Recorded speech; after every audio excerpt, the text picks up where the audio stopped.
हुकूमत ने आवाम को हाई वोल्टेज इलेक्ट्रिक शॉक देने का प्लान बना लिया है बिजली बम की सूरत में।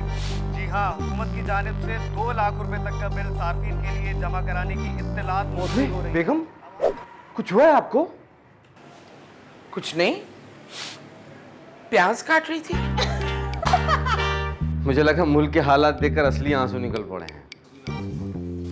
दुख तो लगा है, जब टीवी खोलो एक नया सदमा। अल्लाह माफ करे, 250 गज के घर का 2 लाख बिल।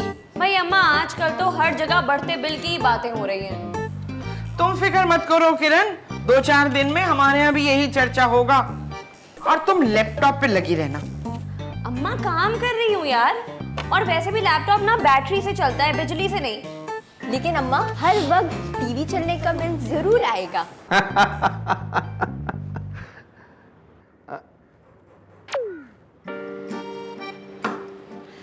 हर सीरियस बात का मजाक उड़ाती सिद्दीकी फैमिली। एक हाउसवाइफ की जिम्मेदारियां किसी फाइनेंस मिनिस्टर से कम है क्या? कोई बताए इन्हें। आप भी जान जाएंगे किस तरह से इस घर के अखराजात चलाती होंगी मिसेस सिद्दीकी।